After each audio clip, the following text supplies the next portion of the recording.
Salut à tous. Alors aujourd'hui, ce que je vais faire sur l'Opel Corsa C, pour ceux qui n'ont pas suivi les vidéos précédentes concernant cette voiture, donc plusieurs éléments ont été démontés, hein. J'ai fait des petites vidéos pour vous faire voir. Collecteur d'admission, euh, catalyseur, collecteur d'échappement. Voilà, et puis bon, cache-culbuteur, les bobines et compagnie, tout ont été enlevé. Voilà.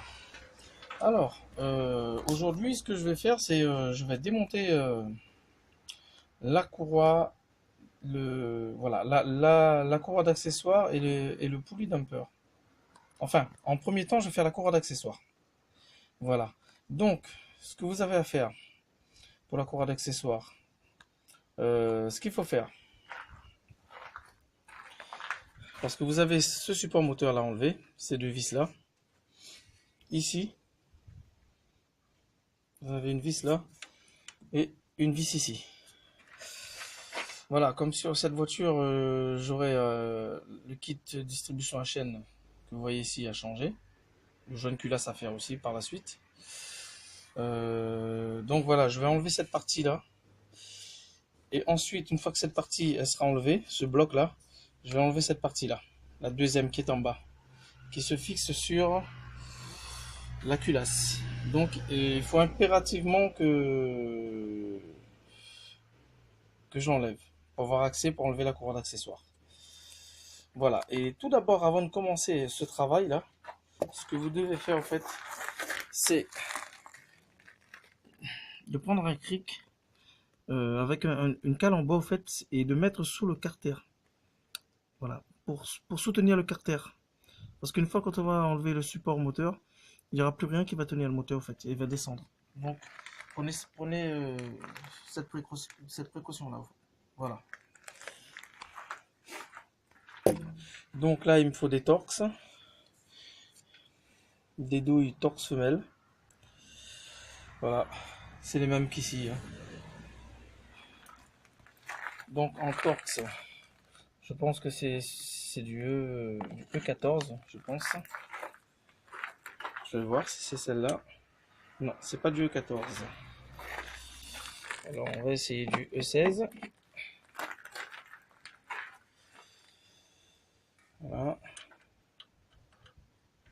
Donc c'est bien du E16. Non, ça c'est les plus petits, ça c'est pour la...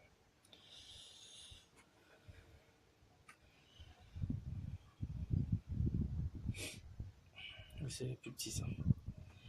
Donc voilà. Alors je vais mettre au démontage. Et une fois démonté, vous verrez ce que ça donne.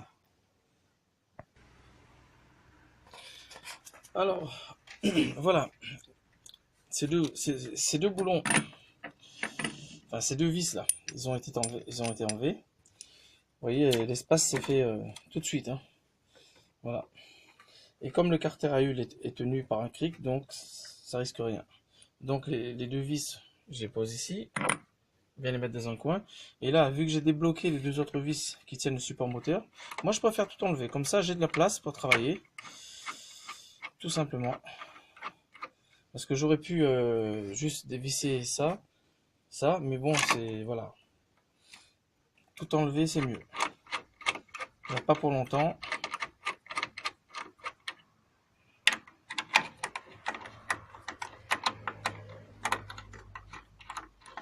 Ce que j'ai fait avant, en fait, mettez toujours un petit peu de dégrippant, hein. C'est laissez agir une minute. Et après, voilà, au moins ça vous évite de forcer. Si vous avez des outils qui sont un peu fragiles, ça peut péter, quoi. Voilà. Ils sont enlevés, je les pose avec ici. Et là, mon support moteur, voilà.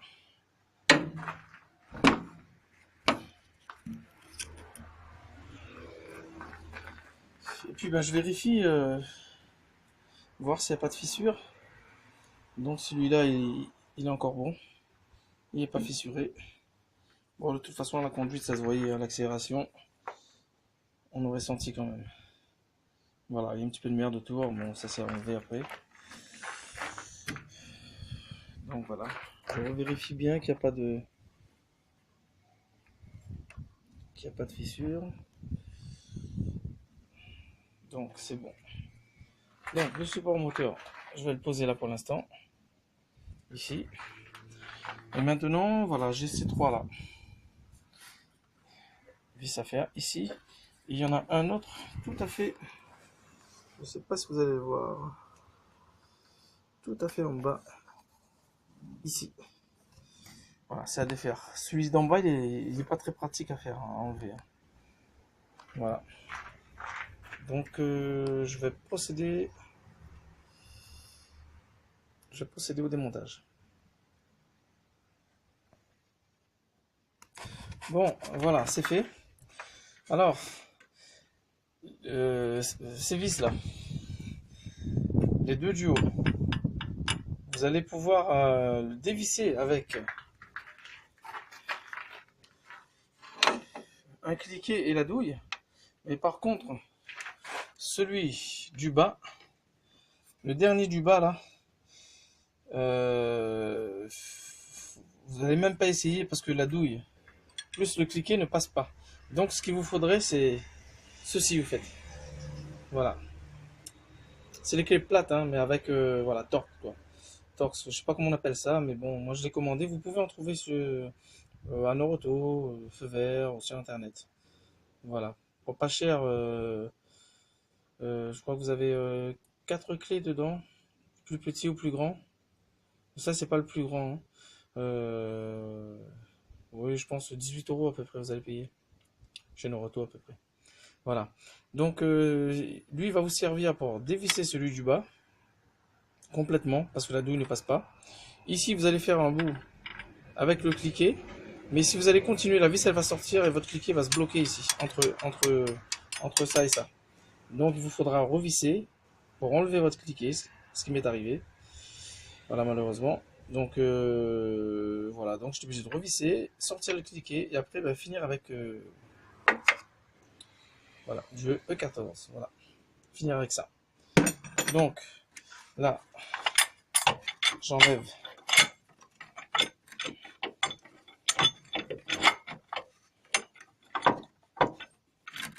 cette vis là. Je vais la mettre en haut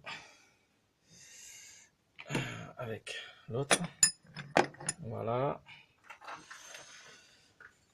Et il me reste la dernière à enlever.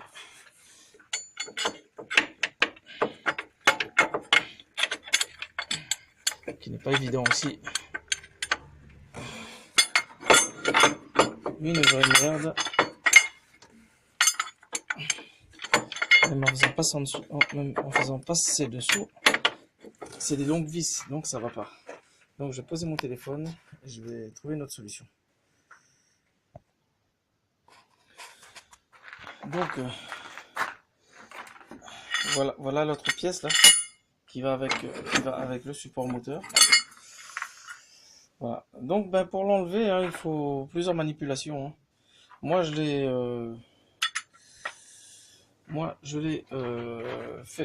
fait monter un peu. J'ai poussé la vis, j'ai rentré la dernière vis. Après, je me suis servi au fait, j'ai relevé. Et puis, je me suis servi un peu de voilà, tordre un peu la courroie d'accessoire. Et elle est venue comme ça. Voilà. Et là, comme vous pouvez le voir, en bas là, c'est le galet tendeur de la courroie d'accessoire.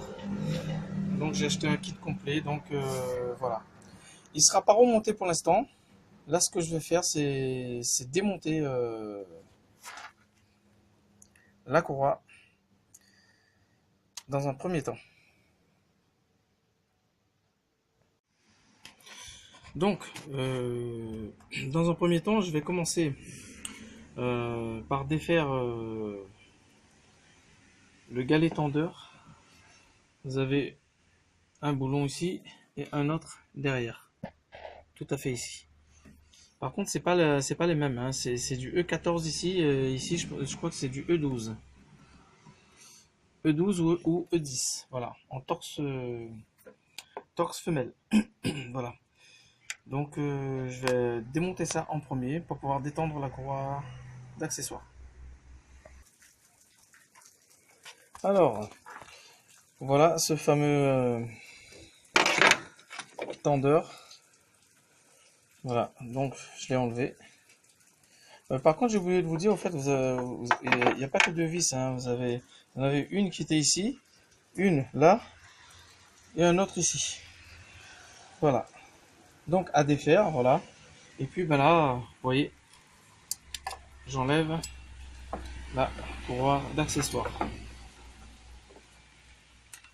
Voilà, ça s'enlève facilement. Hop. Donc elle sera à changer aussi. Mais bon, elle ne sera pas changée dans l'immédiat parce que là, il faut que je continue mon démontage en fait. Voilà. Pour pouvoir changer le joint de culasse et le kit de distribution HN. Voilà. Donc là, ce que je vais faire, au fait,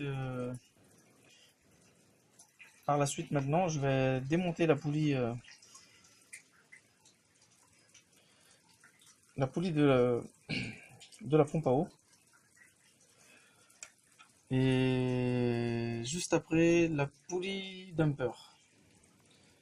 Voilà. Donc c'est pareil, hein, vous avez 3 vis. Et sur la poulie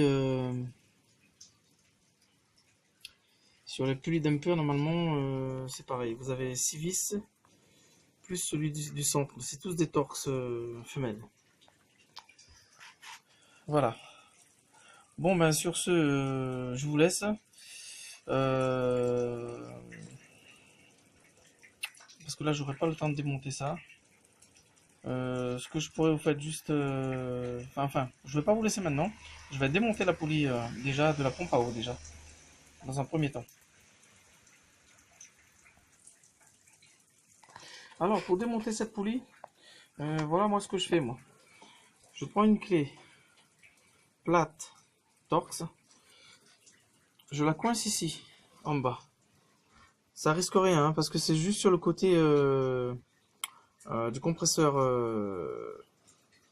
de climatisation. Donc, vous voyez, là, enfin, il faut tenir.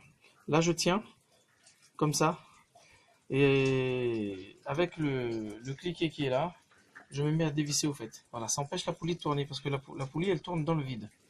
Voilà, c'est une astuce à prendre, quoi. Voilà. Après, vous faites comme vous voulez. Soit vous la tenez d'une main, vous la tenez bien d'une main, et de l'autre main, voilà, vous la desserrez, mais bon, si c'est trop serré, ça va tourner en même temps, donc c'est pas évident. Moi, je le fais comme ça, je vais le faire comme ça, et puis tout ira bien. Et puis pour la dernière vis, je la ferai comme ça, je la tiendrai à la main, et puis je la dévisserai tout simplement. Alors, pour la dernière vis, enfin, excusez-moi, pour la dernière vis, ce que j'ai fait moi, en fait, j'ai pris une grosse clé de 24, je l'ai mis comme ça, et ici, j'ai pris une autre clé plate, je l'ai positionnée comme ça, je la tiens à la main, comme ça. Ça va tourner dans ce sens comme ça. Ça va tourner dans ce sens. Et puis ça va me permettre, moi, à l'autre main, de dévisser la dernière vis. Voilà, tout simplement, et ça se fait facilement.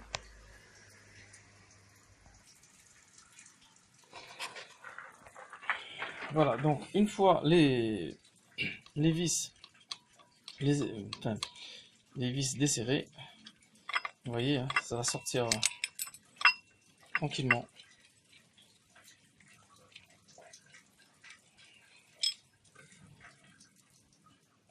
Surtout à pas perdre, hein. À ne pas les perdre, à les mettre à un endroit. Voilà. Donc j'enlève la dernière. Et voilà.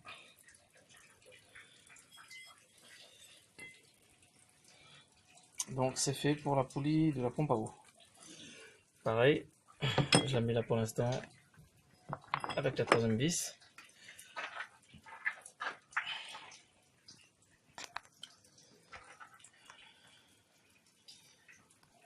Donc voilà. Donc pour aujourd'hui, je vais m'arrêter. Demain, ce que je vais faire, c'est que je vais débrancher tout à fait en bas. Je devais le faire avant, je ne l'ai pas fait.